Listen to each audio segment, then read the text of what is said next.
Deus tem uma palavra para o teu coração hoje. Oh, aleluia. Atos capítulo 3. Glória a Jesus.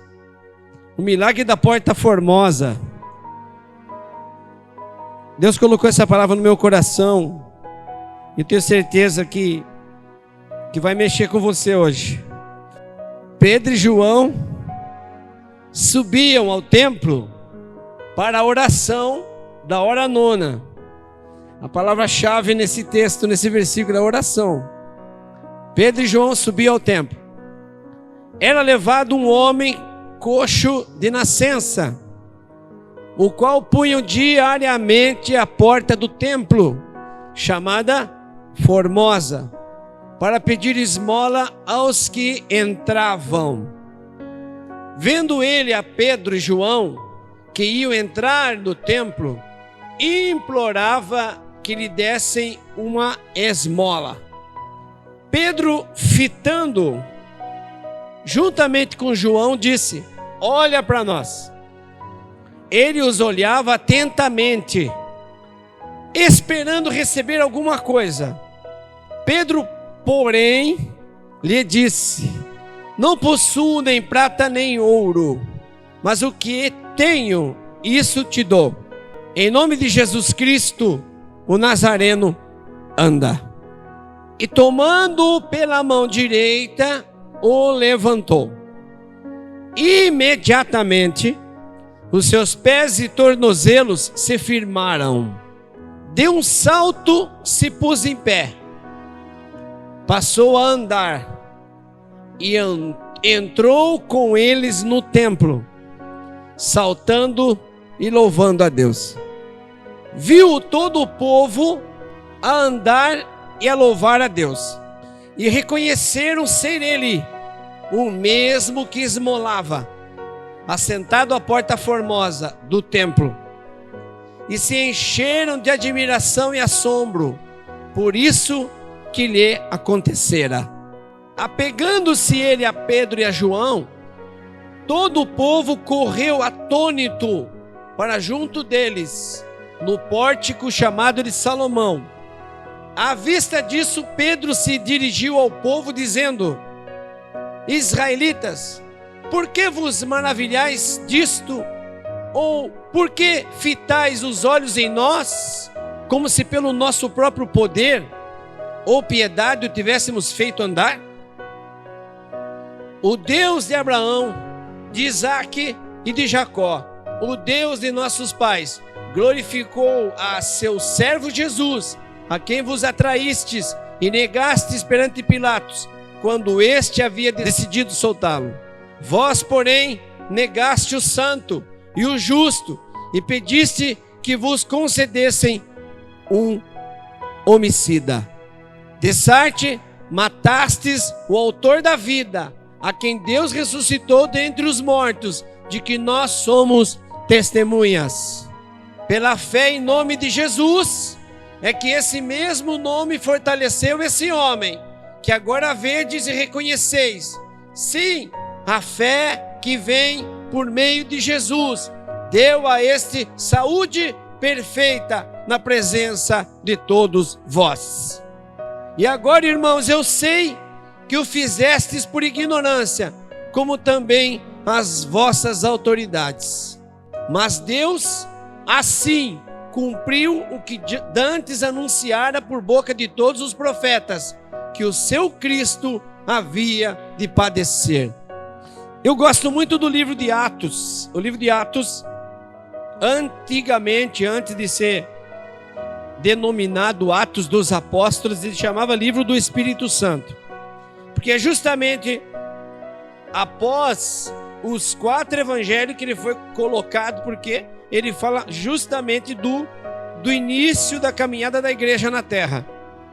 A promessa do capítulo 1 e o andar da igreja durante a manifestação ou pós a manifestação do Espírito Santo. Então, Atos dos Apóstolos tem muito a ver com a igreja na sua fase inicial.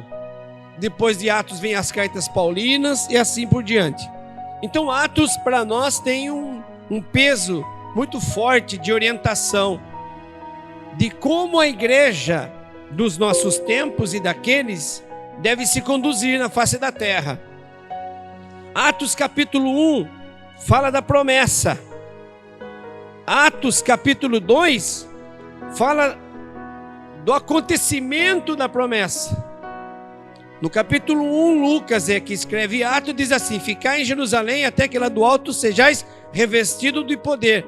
E aconteceu no capítulo 1, na promessa. No 2 a promessa acontece. Viram-se línguas repartidas como de fogo, e um falava na sua própria língua e um entendia o outro. Alguns olharam aquilo e disseram: o que está acontecendo? Estão embriagados, esse povo, essa hora da manhã. E aí Pedro toma o discurso e diz o seguinte: isso aqui é Joel capítulo 2, 28, que está escrito: e acontecerá que nos últimos dias eu mandarei do meu espírito sobre toda a carne. Então ele diz, a promessa do 1 acontece no 2, mas é a partir do 3 que começa a igreja caminhar cheia do Espírito Santo. A nova fé, a fé no Cristo ressuscitado, foi inaugurada. Eu digo que a igreja foi criada no Calvário e inaugurada no capítulo 1 de Atos. Ela foi criada com o Cristo lá no Calvário, mas ela foi inaugurada pelo poder do Espírito Santo em Atos. E aí ela começa a mostrar o andamento da igreja. E a partir de Atos nós começamos a ver que a igreja vivia em comunidade, cada um dividia com o outro aquilo que possuía, ninguém tinha além do outro, se reuniam nas casas, se reuniam no templo, e o evangelho era anunciado pela manifestação do Espírito Santo. Então no capítulo 3, o que me chama a atenção é que mesmo com a nova fé, mesmo com a inauguração da igreja cheia do Espírito Santo, o Pedro e João mantinham os mesmos hábitos que tinham antes. Primeira coisa que me chama a atenção, porque eles desciam ao templo para orar na hora 9. Então eu entendo que eles tinham 3 períodos de oração: de manhã, ao meio-dia e à tarde. Às 9, a meio-dia e às 3 da tarde. São 3 períodos de oração. Assim como lá em Daniel mostra que Daniel orava 3 vezes ao dia, isso é um hábito do judeu. E eu entendi que mesmo no Espírito Santo renovando, trazendo avivamento para a igreja, mudando a nova forma de pensar a partir do Cristo ressuscitado, um costume não mudou, que é a oração. A oração é um princípio de Deus para que a igreja caminhe. É isso que eu entendo aqui. Porque por mais que o hábito tenha mudado no sentido da fé no Cristo ressurreto, não mais no costume hebraico, porque Pedro faz o discurso aí, aproveita o momento, ele discursa sobre o Cristo que estava fazendo o milagre. Ele andava com vocês, vocês o negaram, mas ele continua fazendo milagre. A prova de que ele vive está aqui. É isso que Pedro estava dizendo. Não fomos nós não, é ele está vivo. Mas algo me chama a atenção, que eles mantêm algo na vida deles, que é a oração. Isso mostra que a igreja começou do jeito certo, orando. A igreja começou da forma correta, falando com Deus. Tem gente que ainda pensa que não precisa orar tanto. Eu entendo que às vezes quem pensa que não precisa orar tanto é mais forte que Jesus, porque o próprio Jesus orava. Se o próprio Jesus precisava de oração, se tem cristão que acha que não precisa de oração, está mais forte que Jesus. Jesus dá um exemplo de oração. E a igreja inaugurada pelo poder do Espírito Santo continua no modelo de Cristo, no princípio de falar com Deus. É tão forte isso que eles faziam isso habitualmente. E a vida de oração fazia parte da nova vida da igreja, da nova aliança, do evangelho do reino.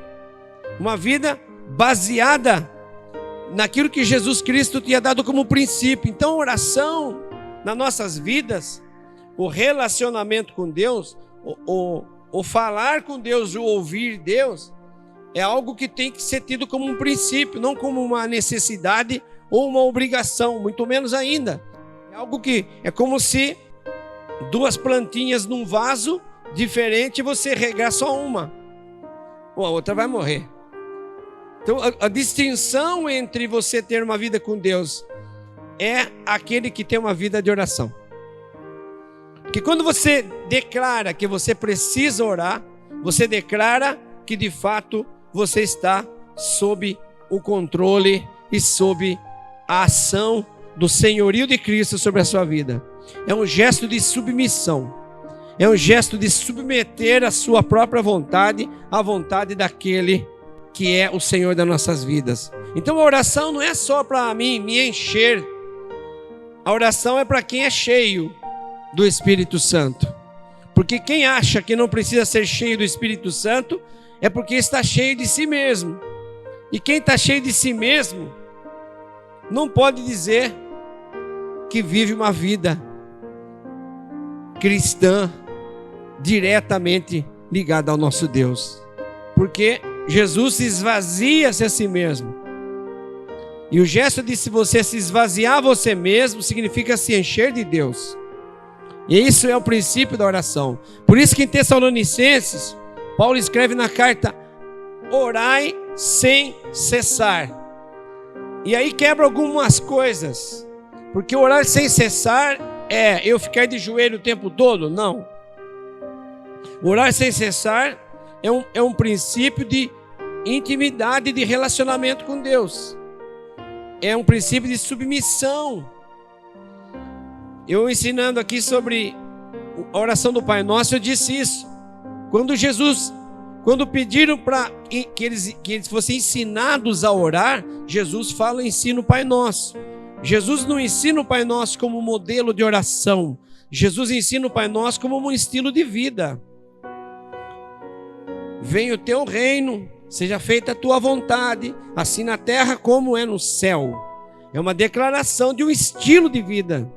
Se você tem um estilo de vida baseado naquilo que você está declarando, você está vivendo o Pai, a paternidade sobre a sua vida. E aí a tua oração, ela é como se fosse algo natural. A tua leitura é algo natural. Se você ainda está lendo a Bíblia e isso ainda é maçante, se você ainda está orando e isso ainda é pesado, você ainda precisa entender o princípio desse senhorio de Jesus sobre a sua vida. Porque não é uma obrigação. Olha, agora essa é a cartilha de quem aceita Jesus. Agora você ora, você jejua, você faz isso, faz aquilo. Aí você vai religiosamente, mas aquilo não entrou no teu coração. Você só faz como se fosse uma cartilha, mas você não faz por uma ação de senhorio, de autoridade de Cristo sobre a sua vida. Eu estou frisando isso porque para falar do milagre da Porta Formosa, eu preciso estabelecer se a igreja inicia em Atos 3, cheia do Espírito Santo, da promessa do 1, no 2, revestidos, e no 3 começa o trabalho na igreja. Se você quer ter uma vida de intimidade, de relacionamento com Deus, tem que começar assim: crer na promessa do Espírito Santo, ser cheio e se esvazia de si mesmo, para que Deus possa agir na sua vida. E outros milagres de portas formosas e de coxos levantando e outras coisas vão acontecer na sua vida de uma forma natural. Como Pedro e João estavam indo naturalmente para o templo. Eles subiam para o templo em oração. Era levado um homem coxo de nascença, o qual punham diariamente à porta do templo chamada Formosa para pedir esmola aos que entravam. Aqui muda algumas coisas. A porta chamada Formosa, ela era chamada Formosa porque ela era uma porta gigante. Diz aos historiadores que precisava de 20 homens para abrir essa porta. Ela era de bronze, totalmente fundida, e bronze de Corinto, eles dizem, e de longe via a porta. O bronze brilha, um bronze bem polido, ele ofusca a visão, até porque ele brilha de longe. Então, quando alguém entrava em Jerusalém, ou vistava o templo e via a porta formosa, brilhava como o sol. E alguém dizia: o que é aquele brilho ali no templo? É a porta formosa. Como o próprio nome diz, a porta era formosa. E olha que contradição. Dizem que o Papa Pio XII, na história de Agostinho está escrito isso, de Santo Agostinho, que ele visita o Papa Pio e o Papa todo feliz em mostrar as riquezas do templo deles. E ele, quando chega a vez de Agostinho falar com o Papa, ele fala assim, o Papa fala: viste, Agostinho, a igreja já não pode dizer mais não temos prata, não temos ouro. Aí Agostinho escreve isso, ele fala assim: mas também não pode dizer em nome de Jesus levanta e anda. Então a igreja se enriquece, a igreja cresce, e muitos ainda estão no selfie da igreja rica, né? Daquilo que para a humanidade talvez tenha um valor. Mas olha, vocês vão ver agora o choque da graça. Porque o choque da graça não vê a porta, vê as pessoas. Olha o choque. É mais importante as pessoas do que a porta. É mais importante as pessoas do que o templo. Jesus dizia assim: eu destruo esse templo, em 3 dias levanto de novo. Anátema, maldição, blasfêmia. Porque o templo foi dado a nós por Salomão, foi dado a nós pela visão de Davi, que construiu. És tu maior que o nosso pai Jacó, que nos fez o poço? Coisas. És tu maior que o templo? Coisas. E na graça o choque é esse. Jesus entra no templo e ele pega um chicotinho de corda e ele tira os cambistas e diz assim: a casa do meu pai é a casa de oração e não covil de ladrões. Em seguida diz o texto que quando os cambistas foram embora, começaram a entrar no templo cegos, coxos e aleijados, porque enquanto está sendo adorado coisas, não tem lugar para Deus fazer milagre. E a Bíblia diz que os cegos e os coxos começaram a entrar e Jesus curava a todos. Então a todos aqueles que estavam presos na porta formosa, passavam todos os dias e não olhavam um coxo. Mas a graça ao ver, por que nós estamos aqui? Aleluia. A graça viu o coxo aqui. A graça viu o coxo aí. Por isso que nós estamos aqui. A religião viu a porta formosa. O sistema viu a porta. Mas a graça viu o coxo. E quando de repente, costumeiramente, eles entravam no templo. Isso é maravilhoso, Pedro e João. Tem muito nos ensinar isso agora. Quando eles entram com muita tranquilidade no templo para orar, olha a graça. O coxo, ele estende a mão, porque ele era levado diariamente naquele lugar. Significa, William, que todo dia eles viam ele ali. Olha que oportunidade. Mas eu imagino o seguinte: os irmãos, né, entrando na igreja, né, querendo tirar uma selfie diante da porta formosa, olhava do lado, via o mendigo. Pô, vai estragar a paisagem. Então vamos fazer uma selfie, na hora de publicar a gente corta. Vamos cortar o mendigo. Só que daí quando entra 2 homens cheios do Espírito Santo e esvazios de si mesmo, eles incluem o mendigo. Porque aí a graça olha para quem precisa, não olha para a porta. Aleluia. E só faz alguma coisa para quem precisa, quem recebeu. Porque quando o mendigo olha para Pedro e João, ele diz assim: vendo ele a Pedro e a João que iam entrar no templo, implorava que desse uma esmola. O que ele queria? Uma esmola. Presta atenção nisso, você vai perder a mensagem. Um homem de nascença diariamente no templo chamado Formosa. Não, a Bíblia é tão maravilhosa que ela bota umas palavras no texto para você chamar atenção. Na porta formosa, viu? O Espírito Santo fala assim: eu vou fazer uma ligação entre o mendigo e a porta, entre a igreja rica e aqueles que não são vistos, os invisíveis da igreja, né? A igreja hoje do nosso tempo, dizem que é Laodiceia, né? Porque a igreja está olhando a riqueza, és rica, mas eu quero que você compre o ouro de Ofir, meu, né? Na verdade, vestes bonitas, vestes assim, vestes assado, a igreja, mas para mim vocês são nu. Apocalipse.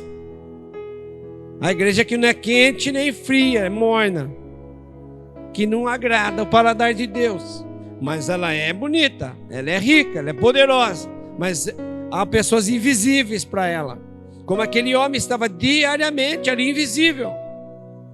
E aí de repente, no 3 está escrito assim: vendo a Pedro que ia entrando no templo, implorava-lhe que desse uma esmola. Veja que interessante. Aquele homem olhou os dois entrando e pediu algo que satisfizesse a sua necessidade naquele momento. O pedir uma esmola é uma autocomiseração. Religião ainda. Eu preciso que olhem para mim. Eu sou pobre e necessitado. Igual aquele louvor: sou pobre e necessitado, mas o Senhor cuida de mim. Marquinhos lembra desses louvores, né? O cara que vem pedir uma esmola está dizendo assim: eu sou fraco, eu sou pequeno, eu preciso de um agrado, eu preciso de uma ajudinha. Eu sou dependente disso. A graça vai olhar para ele. Não olhou ele ainda. Aí ele estende a mão: olha, alguém pode me ver? Eu sou a hiena lá do desenho. Eu sou fraco. Ó céu, ó vida. Minha vida é isso aqui. Eu me enxergo nisso. A religião, o sistema, o que me ensinaram até hoje de igreja, onde eu estou aqui, é que eu sou o necessitado que preciso de um toque. Tá cheio de gente assim nas igrejas. Olha, eu preciso de uma esmola. Mas a Bíblia diz assim que onde abundou o pecado, superabundou a graça. Quando ele dá, é boa medida, recalcada, sacudida e transbordante. Então o negócio vai mudar aqui. O cara vem pedindo uma esmola. Quando Jesus age, você vai ver o que vai acontecer. Você já imaginou, né? Eu quero uma esmola. Não tem nenhum problema em você buscar Deus, talvez por uma necessidade. O problema é manter-se na necessidade. Eu não estou falando de necessidade de comer, beber ou vestir, porque nós temos. Um dia está empregado, outro dia está desempregado. Isso não tem proteção nenhuma, a não ser a tua fé em Deus, dizendo que Deus é na sua vida e Ele vai te suprir. Não é essa necessidade, é a necessidade de se entender que você está numa graça abundante, que o teu Pai é poderoso. É não orar, eu e a minha família serviremos ao Senhor. É orar, eu e a minha família servimos ao Senhor. É você crer naquilo que você já está falando. É declarar aquilo que você já é. É não andar na necessidade onde tem a campanha, não sei do que, vou lá buscar. Outro dia alguém perguntou para mim: mas sua igreja revela? Eu falei: não, a Bíblia revela. Eu nem venho, né? Se o Senhor não revelar, eu não vou lá. Mas então eu não sou Kodak. Não tem nenhum problema, Deus pode usar com dom, mas não é essa a essência. Deus não quer pessoas que fiquem buscando isso.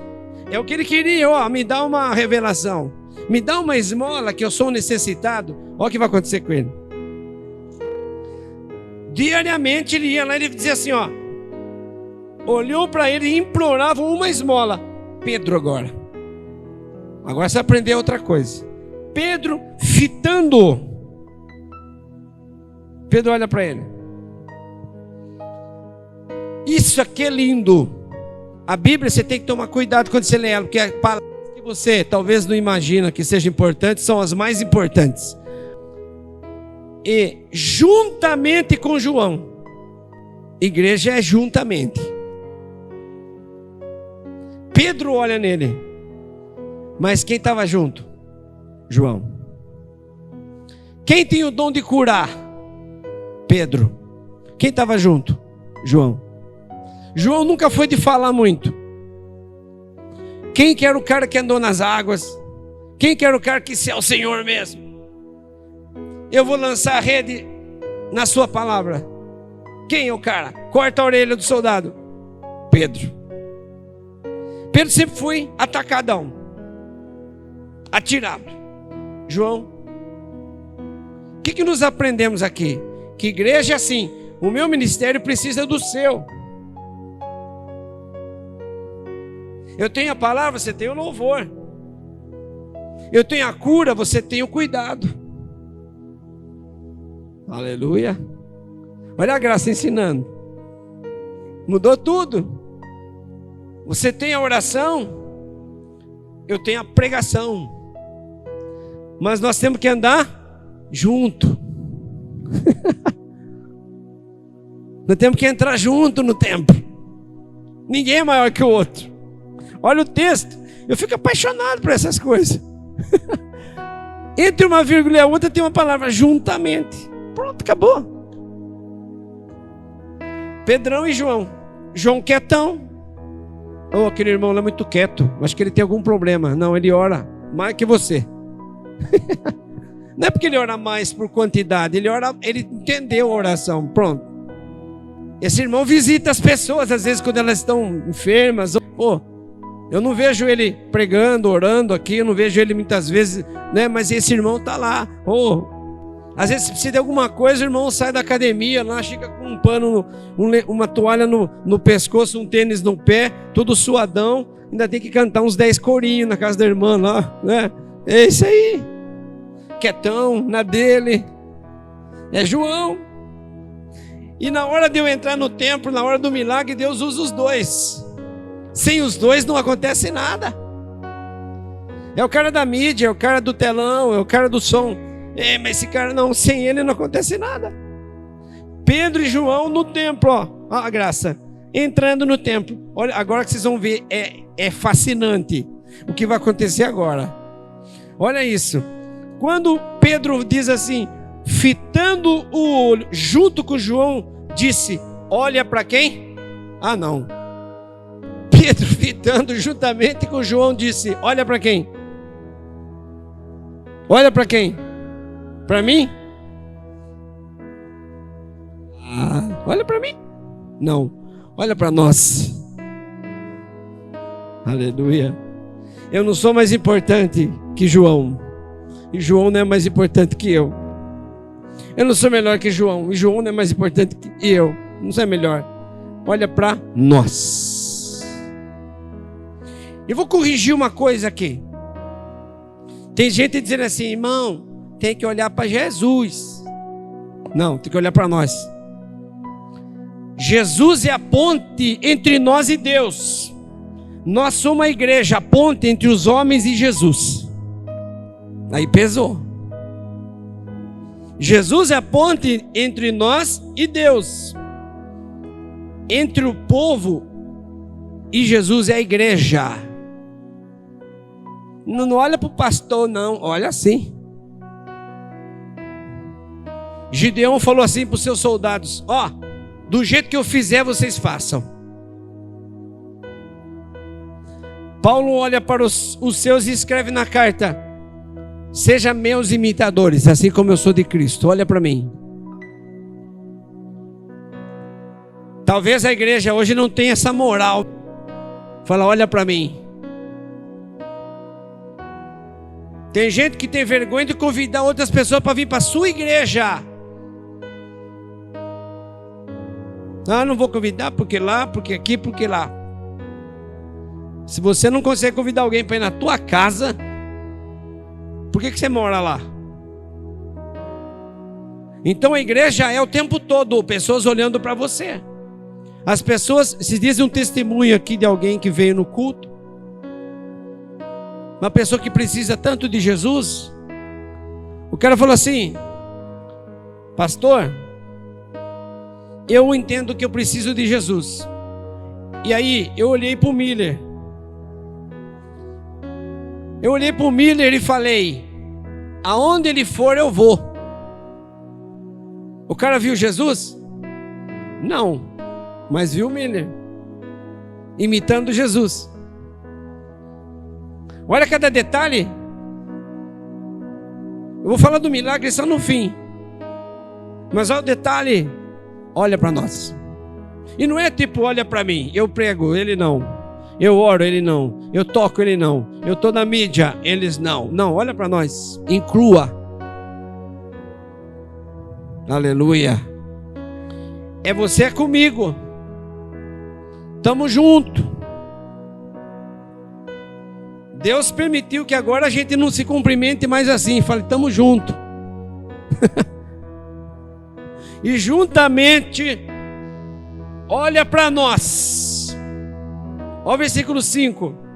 Ele os olhava atentamente, esperando receber alguma coisa. O cara ficou assim: agora vem. Pedro, porém, lhe disse. Quem disse? Pedro. Na hora de olhar, olhou para os dois. Na hora de falar, quem falou? Pedro. Pedro falou assim: não possuo. Não falou não possuímos. Eu não possuo nem prata nem ouro, mas o que tenho eu te dou. Em nome de Jesus o Nazareno, anda. Olha para nós. Mas eu dou o que eu tenho. Por que Pedro falou e não João? Aleluia. E tomando-o pela mão, o levantou. Nós precisamos dessa igreja que não só ministre cura, mas tome pela mão. Uma coisa é Jesus curar uma pessoa que está aí do seu lado, curar espiritualmente. Outra é precisar de você para tocar na mão dela e fazer ela caminhar. Por que ele disse, olhou para nós? Porque Pedro é o cara que tinha o dom de cura. João não. João tinha o dom de cuidado. Tomou pela mão e disse: toma, João, cuida dele. Jesus viu o dom de cuidado em João. Sabe quando? Na cruz. Ele falou assim para João: João, essa é sua mãe, cuida dela. João não era o cara da cura. Você não vê João curando. Você vê a sombra de Pedro curando. Pedro passava na calçada, as pessoas iam levantando. A sombra dele curava. Por que Pedro tinha o dom de cura? Porque Jesus uma vez entrou na casa dele e curou a sogra dele. Por que Pedro deu a mão para levantar e não João? Porque quando Pedro estava afundando na água, quem tomou a mão dele para levantar foi Jesus. Você dá aquilo que você recebe. Olha o que eu vou falar agora. A igreja está aqui para dar aquilo que está recebendo. A salvação não é para você ser salvo. A salvação é para você estender a mão, porque alguém estendeu a mão para você. Aleluia. Quando você, escuta essa agora. Quando você é cristão e não estende a mão, significa que você não reconhece que o Deus da sua vida é o que te sustenta. Se você não estende a mão, é porque você está negando que o teu Deus te estendeu a mão. Só estende a mão quem um dia teve a mão estendida. Por que João não estendeu a mão? Porque Jesus estendeu a mão para Pedro. E Pedro, como não era bobo, quando ele pisou na água e ele começou a afundar, ele disse: Senhor, socorre-me. Jesus estendeu a mão. Você evangeliza porque você foi evangelizado. Você ora porque você aprendeu a oração. Você trabalha a família porque você teve a sua família salva. Você faz. Reino de Deus e graça é fazer para o outro o que Deus fez na sua vida. É dar aquilo que você recebeu. E aí é mais fácil dar do que receber, porque Deus já fez na sua vida. Você está aqui porque Deus fez. Quando você não faz para ninguém, porque você não reconhece que Deus fez. Uau! E tá cheio de crente egoísta, né? Eu estando bem, quer falar igual Josué, né? Eu e a minha casa serviremos ao Senhor. Agora vocês... Não, graça não é isso. Graça é: Ele fez na minha vida, Ele vai fazer na sua, e eu vou estender a mão para você. Por que as pessoas vêm para a igreja e vão embora? Porque Jesus salva, Jesus cura, mas ninguém estende a mão. Ô irmão, está precisando de alguma coisa? Ô irmão, como que tá as coisas aí? Irmão, quer alguma ajuda aí, irmão? Está precisando de algo? Diariamente. Porque igreja, quem salva é Jesus, é quem estende a mão é a igreja. Quem curou o coxo? Jesus. Quem disse, levanta, dá a mão. Aleluia. Quando ele estende a mão, levantou. Imediatamente os seus pés e tornozelos se firmaram. Ele já estava curado, mas alguém levantou a mão. Olha isso. O que esse homem pediu? Uma esmola? Olha o versículo 8. Cada coisa que eu falar, você fala um número. Vai. Deu um salto e pôs em pé. 1. Passou a andar. 2. Entrou no templo. 3. Saltando e louvando a Deus. 4. Ele pediu uma. Porque a graça é assim. Eu quero uma esmola. Aí recebe abundantemente. Aonde abundou o pecado, superabundou a graça. Se Deus fez na sua vida, Ele vai fazer na vida do outro. Se Deus fez na sua família, Ele vai fazer na família do outro.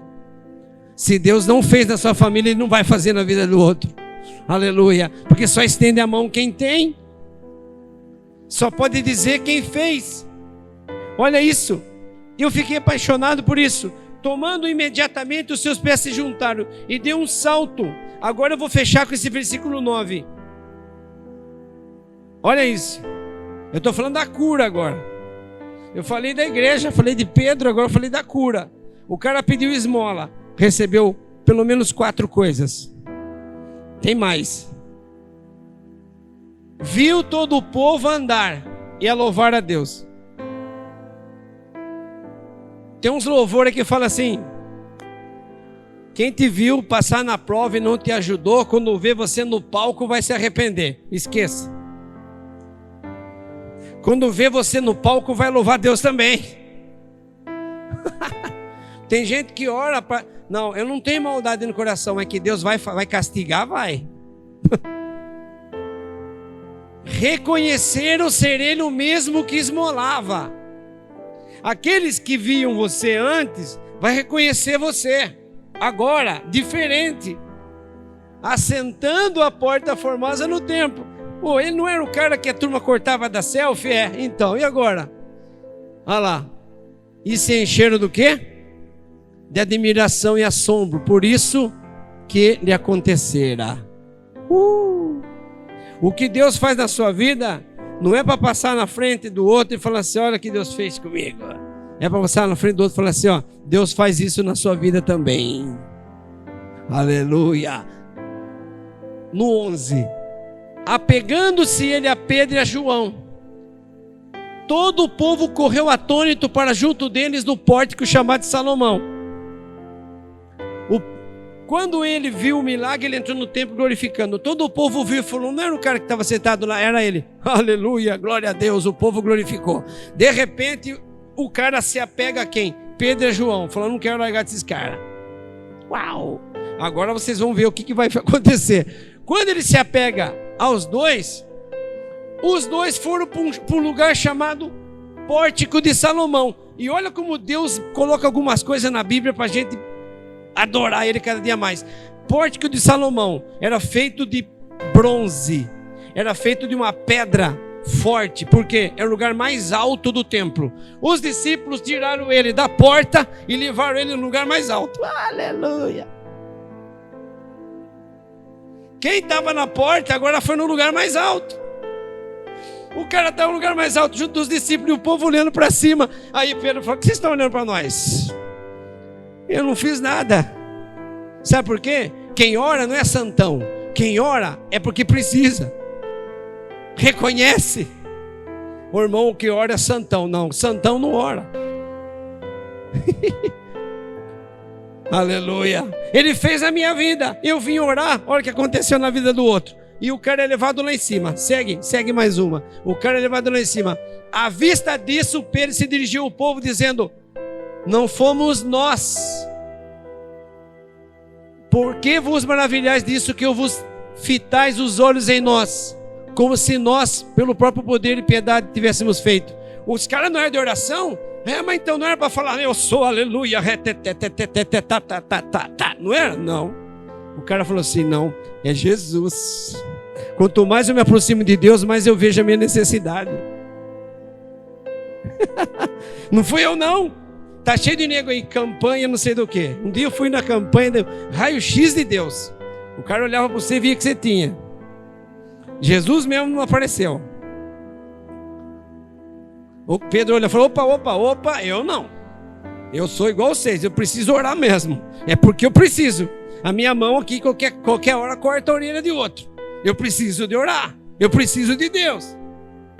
E olha só o que acontece. Os olhos como se pelo nosso próprio poder ou piedade. Não é a minha religião, a minha forma de agir, na minha fé é que curou esse cara, não. Olha isso. Vocês pensam que foi isso que fez ele andar? Olha isso. Vai, mais um. Isso é pregação versículo por versículo. Isso é um texto, é um estudo. Olha isso. O Deus de Abraão, de Isaac e Jacó, de nossos pais, glorificou o seu servo Jesus, a quem vós traíste e negaste perante Pilatos. Quando Pedro falou a quem vós traíste e negaste, alguém parou a pregação quietinho. Alguém puxou a roupa do Pedro assim: ei, Pedro, tô pregando, cara. Pedro, tô pregando, meu, o que é? É importante, leia o que está escrito. Eu imagino, Pedro pega o papel. Dá licença um pouquinho, pessoal. Ele está escrito assim: pula essa parte. Tem gente que já entendeu. Como pula essa parte? Aí ele lê um pouco mais para baixo, está escrito assim: você também negou. Aleluia. Pedrão não pulou. Sabe por quê? Porque Satanás quer mostrar quem você era. E quando Satanás quer mostrar quem você era, você mostra para ele quem ele vai ser. Quando Satanás vem te acusar quem você era, você fala para Satanás: o meu futuro é a glória, o teu é um lago de fogo. Vamos aplaudir Jesus, vai, para. Aleluia. Pedro falou assim: eu vou rasgar esse bilhete porque eu neguei, mas hoje eu sou um homem novo. Eu menti, mas hoje eu sou renovado. Hoje eu posso dar testemunho do que ele fez na minha vida e está fazendo. Aleluia. E ele diz assim: Satanás, eu era, mas eu agora sou salvo em Cristo Jesus. Aleluia. Deus tem algo profundo. Quando ele deu essa palavra para mim, ele falou assim: entrega essa palavra, porque ele vai fazer o seu 2021 ser diferente a partir de agora. Aleluia. Porque se a palavra não te impactar, não é evangelho, é autoajuda. Evangelho é confronto. Ninguém pode fazer as obras que tu fazes se Deus não for com ele. Jesus olhou para Nicodemos: não vem com graça não. Se você não nascer de novo, você não vai entrar no reino do céu. Pá. Evangelho é confronto. Eu queria ir numa igreja que só falasse que Jesus é bom. A gente fala, mas tem que ser bom também. Aleluia. Porque o evangelho vai costurar você, trazer de tudo que está lá dentro, trazer para fora e colocar de novo. Aleluia. É confronto. Deus vai confrontar. Se você sair daqui dolorido, é porque o evangelho está fazendo mudança dentro da sua vida. Aleluia. Se foi confrontado algumas coisas dentro de você, o Evangelho está te curando, porque a verdade liberta. Conhecereis a verdade e ela vos libertará.